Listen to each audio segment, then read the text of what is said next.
inspired to look out at all of your faces.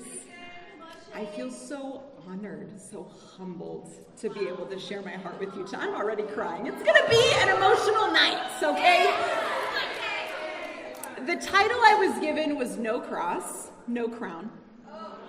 But tonight it's going to come with a bit of a twist. I love movies. I don't know, can anybody else relate? You love movies? The same reason why people join book clubs and so they can like dissect the book and the characters and the plot, and is the same reason I love to go to movies, and then I love to talk about them, but make it spiritual, like relate it back to the Bible and my life. Well, recently we took Iowane to his first movie. I have a son, and he is almost 3. So we took him to go see a movie. He loved it. But I just sat in the movie theater crying. And I walked away so moved, so convicted. And so I proceed to message Sarah, and tell her all about it. And she tells me, she goes, "You got to preach this. It's time for part 2. So tonight I want to welcome all of you to Moana Midweek part 2. And the ladies are coming down the aisle here. Please go ahead and put on your leis because we are about to go on a journey, dare I say a voyage, together tonight. The title of my lesson this evening is No Cross, No Crown, The Way of the Wayfinder. And Haley's going to cue this song right now. It's all good. Come on, Shay.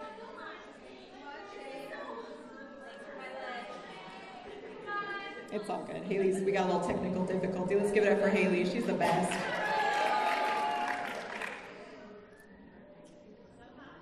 Say what?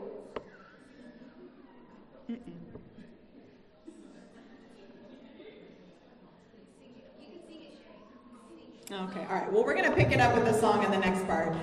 The song is We're Back.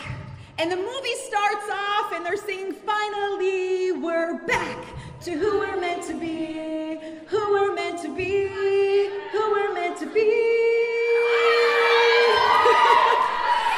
And I love this song because I literally thought, wow, isn't that how so many of us feel? Finally, we're back. And you have this sensation of like, wow, this was the church I was baptized into.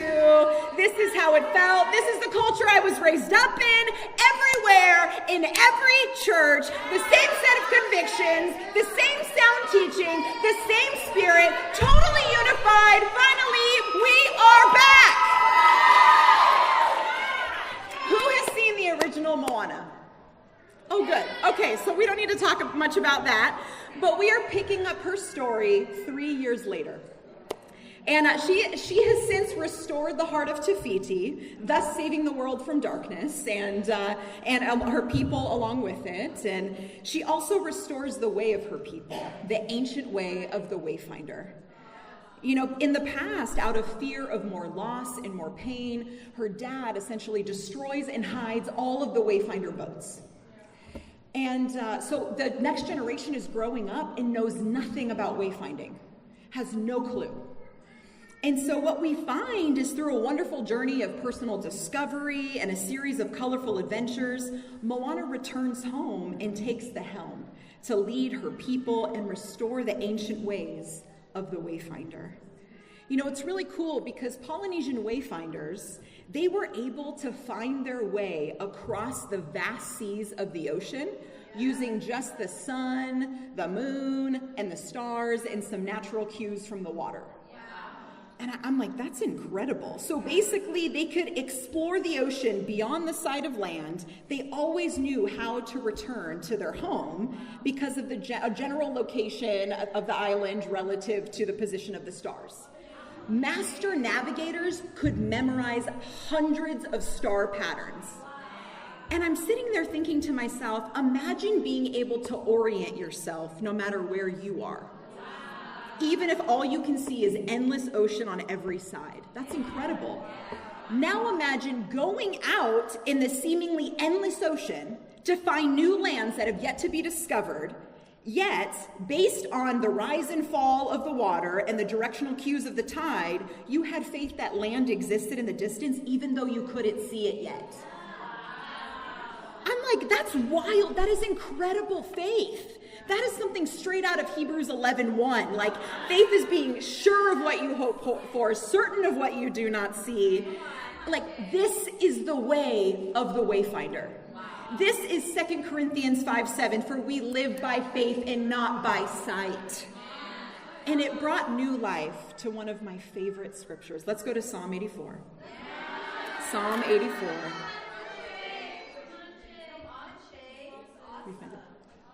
No? Okay. All right. Well, we might be singing the songs tonight. All right. Psalm 84. We're going to pick it up here in verse 5. It says, "Blessed are those whose strength is in you, whose hearts are set on pilgrimage. As they pass through the valley of Baca, they make it a place of springs. The autumn rain also covers it with pools. They go from strength to strength till each appears before God in Zion." I love this scripture. This is what I want my life, my walk with God, my discipleship to look like.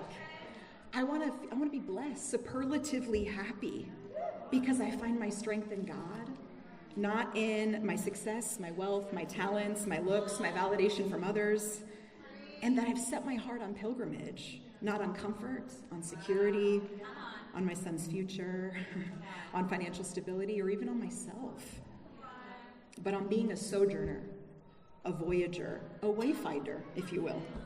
That this world is not my home. This world is not your home. That we are just a passing through, and we are going to pass through some more valleys of Baca, places of weeping and hardship and drought. But as disciples, we make it a place of life-giving springs, because we bring the truth of the gospel, Jesus Christ, the living water, and we go around planting seeds and pouring that living water everywhere, and we watch God make things grow. We watch the hearts of women change. That is what I want to do for the rest of my life, going from strength to strength until I stand before God one day. This is the way of the wayfinder, with Jesus as our North Star and faith as our compass. So we find ourselves in Moana. They're back. They're once again who they're meant to be, but Moana's fired up. She's loving her life. She's teaching her people the ways of wayfinding. She's excited to go find new people. It's awesome. And suddenly she receives a vision that there is this storm god named Nalu, and that he wants to control all of the mortals. And so the way he thought to do this was to divide them, to disconnect them. And there was an island called Montufetu. And he decides, you know what I'm going to do? I'm going to curse this island, and I'm going to sink it to the bottom of the sea, and the people will not be able to connect. They will not be able to find each other. And in doing so, I will control them. And in this vision, Moana finds out that her island will become desolate if she does not find a way to raise this island out of the ocean and break the curse. That the future of her beloved people on Motunui was hanging in the balance. My first point for you tonight is restore your calling. In this moment, Moana begins to realize that her calling was going to be far more than she ever imagined. It had been 3 years since that wild ride across the ocean. Moana's a little older now. She did the big adventure. She asked herself, how far will I go? She wrestled with her calling and the persecution from her father. And she answered the call. She courageously leaves the island, voyages into the unknown, completes her mission. She did it. I don't think there was ever a thought in her mind that she might have to do it again. In Matthew 16:24-25, Jesus says to his disciples, "Whoever wants to be my disciple must deny themselves and take up their cross and follow me. For whoever wants to save their life will lose it, but whoever loses their life for me will find it." Right before Jesus spoke these words, he predicts his death, and Peter is like, "No, Lord, this will never happen to you." And Jesus proceeds to call Peter Satan, because he did not have in mind the concerns of God, but rather the concerns of men. And then Jesus addresses the disciples and says this. He says, if if you want to follow me, like really follow me and be my disciples, you got to deny yourself. You got to set aside your selfish interests and take up your cross, expressing a willingness to endure whatever may come. And follow me, conforming to my example and being willing to suffer or perhaps even die in my name. And be willing to lose your life in this earth, in this world now, in order to save it for eternity. The cross is our calling. The cross is our calling. We could easily say, take up your cross. It could easily read, take up your calling and follow me. 1 Peter 2:24 says, he himself bore our sin in his body on the cross so that we too might die to sin and live for righteousness. By his wounds we are healed. The goal was always that we too might answer the call and choose to die, to take up our cross. We will all one day take our last breath, and we do not choose the day that that comes. You don't either get to decide the terms of your death spiritually, but you do get to choose whether or not to die to yourself. That is 100% a death of your choosing. If we want to call ourselves disciples of Jesus, then there is only one right response to the cross. Anything less than that, it's not a disciple. An unwillingness to die simply suggests that you're consumed with human concerns only. So why would we continue to choose to die?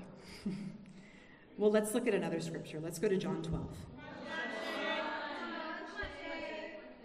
It's a heavy lesson, no cross, no crown. So we're making it happy with some Moana mixed in. John 12, verse 23, it says, Jesus replied, the hour has come for the Son of Man to be glorified. Very truly, I tell you, unless a kernel of wheat falls to the ground and dies, it remains only a single seed. But if it dies, it produces many seeds. Anyone who loves their life will lose it, while anyone who hates their life in this world will keep it for eternal life. Whoever serves me must follow me, and where I am, my servant also will be. My Father will honor the one who serves me. Now my soul is troubled, and what shall I say? Father, save me from this hour? No, it was for this very reason I came to this hour. Father, glorify your name. This is so powerful because how are we going to continue to choose to die? Well, we look to Jesus. And Jesus looked to the cycle of life and death in nature and said, much like a kernel of wheat must fall to the ground and die in order to produce many seeds, he understood, so I too must die in order to produce many more who will join me in heaven. Jesus was troubled, sure, but never did he say, Father, save me from this hour, minus Gethsemane, because he wrestled. He understood that in the end, this was his calling, and this was the hope for all of us. That by his wounds we were healed. So by our willingness to die, others will have the hope of healing too. Moana wrestles with this, right? This idea of having to do it again. She's older. She's had more loss. She has a little sister now who relies on her, looks to her. She worries that she will lose herself in the process. She wonders whether or not she can do it again. She worries that the life she worked so hard for will come undone. She's like, why would I want to leave everything and everyone I've ever known? She worries that she could lose her very life, that this would be dangerous. How could she say goodbye to her family, knowing that she may never return? If I don't come back, my sister will grow up, and will she understand why I left in the first place? Yet she knows that what lies beyond is the future of a people still to find. She knows that they are calling and that she must reply. Will she choose to die to herself so that many others can live? Well, let's hear her wrestle. There are lyric sheets underneath some of your chairs.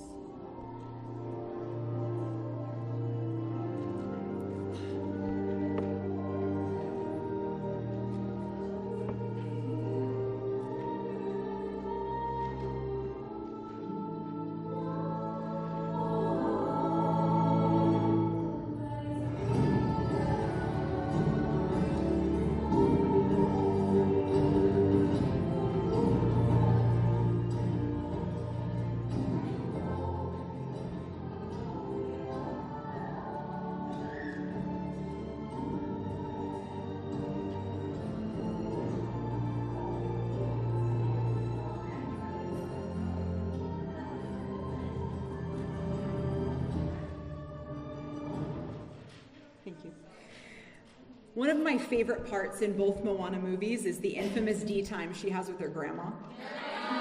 Gotta love grandma. She comes in clutch for those hard talks. And later in this song, her grandma speaks to her and she says, "I'll always be right beside you, but perhaps you're meant for more. I can't see where your story leads, but we never stop choosing who we are." I think the reason I sat in the movie theater and cried during this scene is because I could really find myself in her story. I too am a little older now. Tyler and I have had the honor of going on some pretty awesome adventures with God that Sarah detailed. And we did go across the seas and start a church in Brazil, and that was awesome. Tyler went across the seas and with Sarah and started a church in London. We went across land to Texas and started a church there, spent 6 years. That was awesome. We got to go to the Bay, we got to come back to LA, and if I'm honest, I think a part of me just thought that I was going to spend the rest of my life training up young people and sending them out to get the rest of the world. And then the split happened, and although it was exciting to be back who we were meant to be, I faced the realization that the cross is my calling, and that I very well would need to do this again. I admire so many of you who have already faced these storms. I admire Kathy and Jackie and Vicky and Connie and Ariel and Denise and so many others, Anna. But it's the first time I'm processing these feelings. And Kelly, I thought, do I want to do this all over again? Can I do this? I'm older. I don't know if I have that kind of vigor anymore. We have a kid. Tyler wants another. Pray for me. We just moved again. We sacrifice financially over and over. So many missed birthdays, holidays with families. This is going to cost them too, and they don't even know it. And I thought, okay, Shay, get it together. You're a disciple, okay? Sure, I'll go to another state. But will I go to people that aren't my own? Will I learn another language? Is God's dream still my dream? Do I still have the heart set on pilgrimage? Am I willing to leave what has become my home, specifically the people that have become my home? My safe place. Then Jason drops the Rebuilding the Wall project at staff. And he yells out, Sao Paulo, Brazil in 2027, and the room starts cheering and my heart drops. And then I look at Adam too, because I know it happened to him. And I thought, going back to Brazil sounds like death. I don't want to go there. We already did that 14 years ago. I wouldn't even have rose-colored glasses and a bucket full of optimism this time. I know. I don't want to replace beautiful memories on the mission field there with the harsh realities of the situation now. I don't want to have to go and start a church in a city where my friends lead it, the other one. People we baptized, discipled, loved, communed with, and now to be perceived as their enemy, a betrayer, the leader of a satanic, divisive cult thing coming to their city. I don't want to do that. Just thinking about it literally breaks my heart. And I could feel the walls of unwillingness building as I created a courtroom-worthy defense of all the reasons why I should not be considered for the task. I'm just being really honest. I want to walk you through what's going on in my mind. And then this gentle whisper in the back of my mind, I could hear God's voice in these scriptures that we just read. And realizing that I don't even know if that's God's plan, but it revealed a lot in my own heart. Amen. And I just wanted to protect myself from more pain, from more loss. I just don't want to die anymore. And as I peeled back, the more I saw in my heart, this was exuding into other areas of my life. I was trying to preserve things, my image, my opinion, my rightness, my time, my space, my health, my security, my plans. I was fighting to preserve myself. And choosing self over death, this is where my Christianity had stopped. This is where my discipleship had stopped. This is where my growth had stopped. this is why I was stagnant. I can say I want to transform. I can say I want to become a mother of nations. I can say these things, that I want to be a woman of impact, but I realize I wasn't sure I wanted to pay the price to become her, that would require. I wanted the change without the death. I wanted the blessing without the sacrifice. But then I realized that then it's all about me. It's not really about God anymore. It's about my life and my glory and not really about his. I was so focused on what I might lose if I die, I never stopped to consider what I might lose if I don't. I lose a Christ-like obedience, a yieldedness that only comes from the classroom of suffering, a transformed mind that can test and approve God's pleasing and perfect will, the miracles that we would get to see as we get to be co-workers and partners with God. Maybe those people would become the people that convert my son. I don't know. But I never stopped to consider what I would lose if I didn't choose to die. I wrestled, and honestly, I'm still wrestling. This is very raw. I'm a little uncomfortable. But much like Moana at the end of this song, I want to restore my calling, and I hope you feel inspired to deal with your heart and restore your calling. I want to say what Moana said, that this is who I will always be, that I must go, I will go, then we'll know what lies beyond. My challenge for you, maybe you can relate to some of this, is to reorient your spirituality. Reorient your perspective. What does that mean? Let's go to Hebrews chapter 12. Hebrews chapter 12.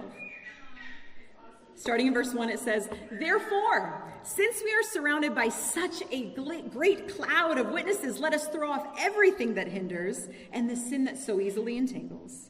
And let us run with perseverance the race marked out for us, fixing our eyes on Jesus, the pioneer and perfecter of faith. For the joy set before him, he endured the cross, scorning its shame, and sat down at the right hand of the throne of God. Consider him who endured such opposition from sinners, so that you will not grow weary and lose heart." To reorient yourself spiritually is to throw off everything that hinders and the sin that so easily entangles, and to fix your eyes back on Jesus. In the TPT, it says, we must let go of every wound that has pierced us and the sin we so easily fall into. And that hit pretty deep because open wounds, pain, hurt can hinder us. And those things often lead to the sins of pride, unforgiveness, resentment, bitterness, entitlement, want to be treated a certain way, acedia, a willful refusal to enjoy the goodness of God in your life, apathy, because you start to pull your heart back. You're like, I don't want to love more. I don't want to care more because that means more pain. In all of this, to protect self, not death, right? And so I just want to call you women, this is the time. We have to process. We have to forgive. We have to heal. Much like Chanel shared last night, everything we went through in the last few months, I didn't realize that I came out the other side feeling like tainted. I felt hindered. I felt entangled. The last couple years took a toll, and I wasn't feeling super grateful for my calling and the joy of the work of just being a disciple. I dealt too with the disillusionment, watching all of my spiritual parents, all three sets, falter this last year. Relationships I thought I would have for life now won't return my messages, and watching a church that I deeply love be deeply hurt by unchecked, unspiritual leadership, and watching people become the shells of who they once were. This pained and hindered my faith and my walk. I did not know where to start to come out of this. I was telling Sarah, I just feel like I've come through the fog of war and I don't really know where to begin. So I just started studying out the names of God. You're just like, I just got to see God in this, What are your names? Start praying through those. And then I transitioned to a book, and it's very funny. We call it Crucified by Christians, but the actual title is Healing for Christians Who Have Been Crucified by Christians. The whole point of the book is your healing, not to identify with the fact that you've been crucified, okay? And I realized that one of the most freeing things we can do as disciples, and really one of the easiest ways to forgive, to process your pain, to process your hardship, is to accept that my cross, my crucifixion, was not some unjust suffering done to me through cruel people. It was not a burden I must bear as a victim of these hurts. It was given to me, chosen for me, created for me by my awesome, wonderful, incredible Creator, God. To help me see the darkest parts of myself that are not like Christ, to force me into the Garden of Gethsemane, to get on my knees and wrestle with God so he can mold me to be more like his son. That I would come out of that Gethsemane willing to die so that he could resurrect me, continue to live a resurrected life, transform me into something more, something different. And so my practical for you tonight, and you're going to get an opportunity tonight, which is great in the D groups, but write a sin list. Like, don't go into this new year not dealing with your heart. Write a sin list, but also write a list of the things that are just hindering you. Maybe you're not really sure if the sin's there. You just feel a lot. Write that down too. But also write down where you won't go. What will you not do? Where are the limits that you have set? Write that down, sis. Confess those sinful limits and the clauses that you have stapled to the back of the peace treaty you signed with God. Write those down too. Why? So that you can wrestle and get back to the heart of I will go anywhere, I will give up everything, that I am just a servant in the house of God, that I deserve nothing, that I just want to love God and be on this pilgrimage and make it to heaven, that I'm the Lord's servant, I am bought at a price, I'm no longer my own, I just want to finish the race, keep the faith, and take women with me. You got to wrestle to get there. Go to your Gethsemane, work it out with God until you've surrendered to your cross and restore your calling. Once you surrender and restore your calling, once you decide to just die again, what's really cool is this is kind of how you feel. We'll see if hopefully the audio will work a little bit better this time.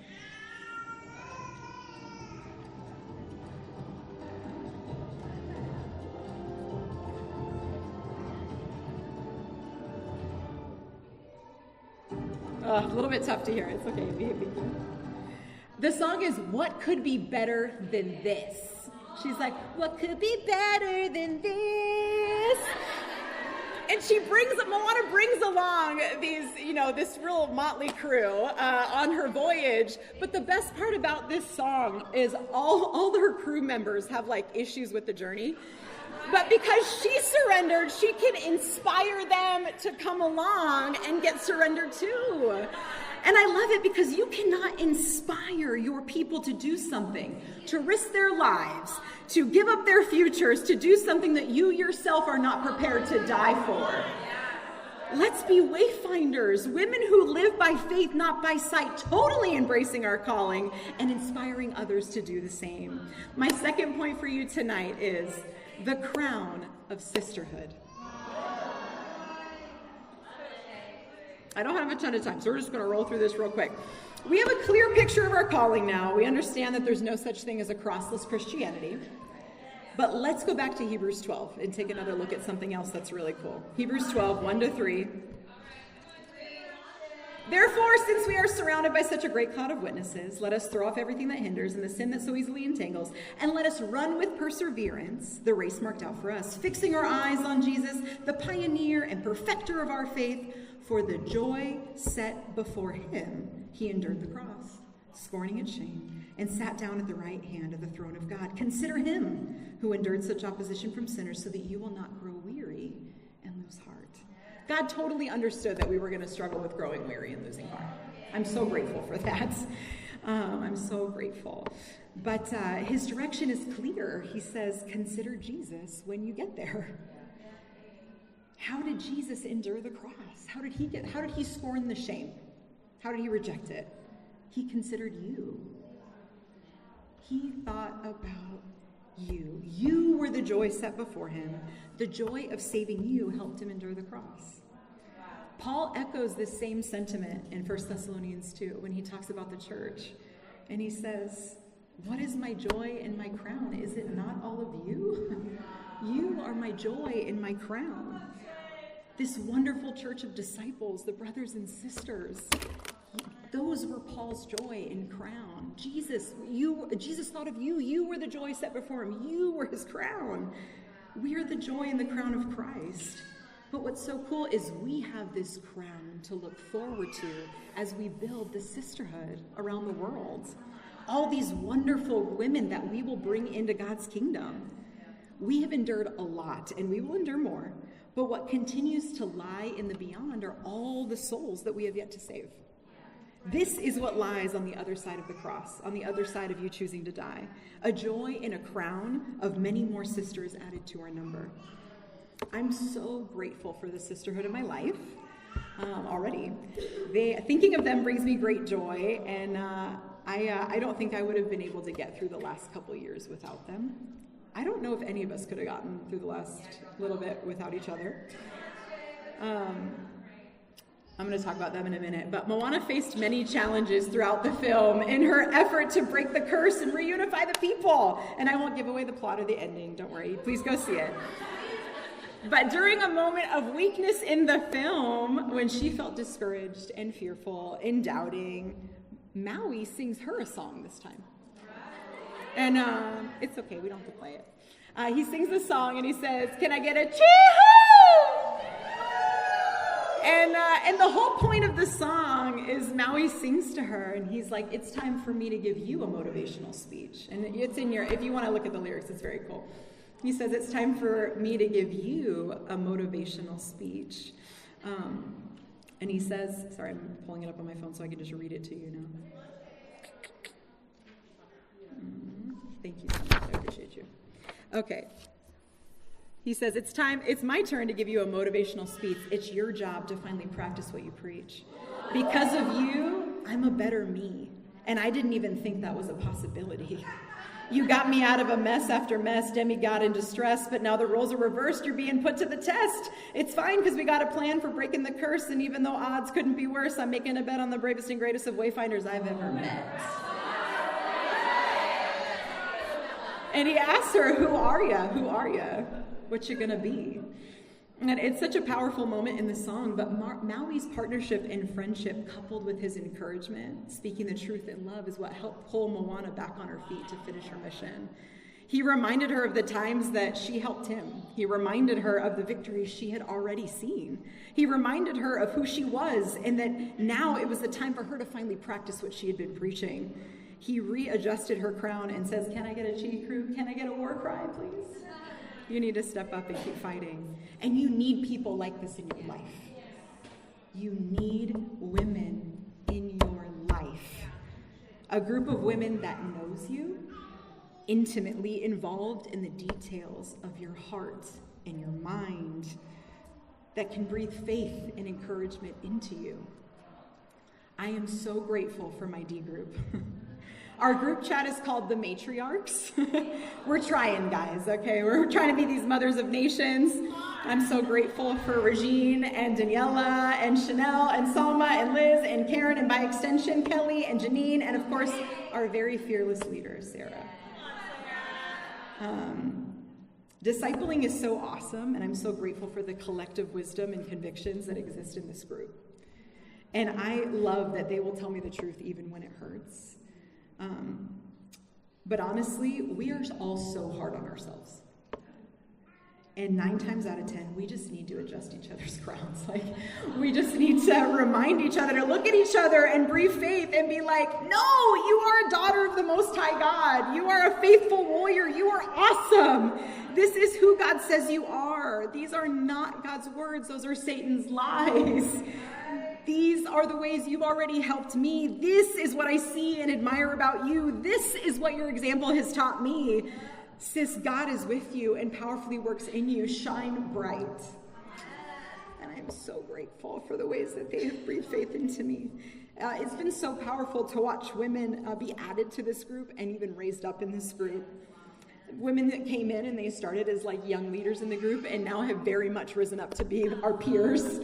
And it's been so special to see the healing and the closeness that's come from our collective vulnerability and humility. It's just free of jealousy. It's free of competition. We like genuinely want each other to do great and be great for God. And they just bring me so much joy. Like, I'm so proud to stand among them, to cheer for them, to sit at their feet. I feel very humbled by just the grace that is these sisters. And my challenge for you is build a sisterhood like this. Build a sisterhood that God will add to. If you're hearing this and you're like, dang, I want that, this conference is the time to start, okay? Don't waste it by having fruitless, shallow conversations, okay? I've done that. Don't get into D group in a couple minutes and be shallow with your sharing because you don't know everybody in the group. Don't be vague. Just open up. Just go there. Quickly share the worst things. Be like, this is my sin. This is my heart. What do you think? I want to hear it all. Let the women disciple you. Let them encourage you. Let them breathe faith into you. This is sisterhood. If you heard this and you're like, I'm good, sis, you are in for a rude awakening. Pity the one who falls down and has no one to help them up. As a young Christian, I was so terrible at friendships, like so terrible. I was so prideful. I didn't want to need anyone. I didn't want to seem weak. I didn't want to let anyone in enough to have to suffer the loss of losing them either.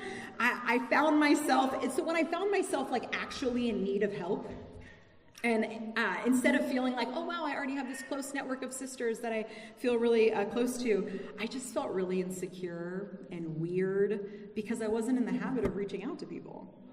So like reaching out, sharing my heart and checking in. And so I didn't want to make that awkward phone call. I didn't want to be the one that calls out of nowhere and is like, hey, I need something, right? I didn't want to be a burden, all the things that we tell ourselves for why we don't reach out and just stay isolated. I would do all of it. They're busy. They have so much going on over there, you know. They're on the mission field. They're in LA, you know, things are crazy there. We say it no matter where we are, okay? And you know all the stuff. And so we just suffer alone. We can struggle at conferences because we just realize like, wow, my dynamics are kind of superficial. But what I had to realize that it just starts with the decision to open up your mouth and give your heart. To pull a sister aside and be like, hey sis, I really admire you from afar. I just have some questions. Do you have a minute? You know, like, hey sis, I heard what you preached. I was really inspired. I cried actually in the bathroom after. Can I get some discipling? Like, just to go there and really talk about it. And it's amazing because then you start making friends fast. Because humility breeds humility, and we're Christians, and we have the Holy Spirit, and we feel really bonded. And then you're like, can we wake up tomorrow and pray together? Yes, okay. And you start to feel like, man, my load just doesn't feel as heavy because I have people helping me carry it and lead me back to Christ. Discipleship just becomes more fun and joyful. And then you just start to long for other women to have that. You're like, every woman needs this. You feel inspired to share your faith in like for a whole new reason. You're like, I just want women to have what I have, not only in Christ, but also in this sisterhood. God has chosen each of you, each of us right here, right now, for a purpose. You were divinely chosen for this cross, not only because you're part of Jesus' crown collective, but because of the souls you personally will save. The new crown, if you will, that God will give you of new daughters and new sisters in the faith. But let's learn from Moana, the wayfinder, who fictitiously lived by faith, okay? But let's keep our eyes fixed on Jesus, our North Star, amen? Keep seeing the unseen and the beyond of all the souls we will save, not only here, not only in Canada, not only in Mexico or in Manila, but all over the globe. And let's get fired up about the crown of sisterhood that will come as we choose to die yet again and restore our calling. I love you all very much. God be good.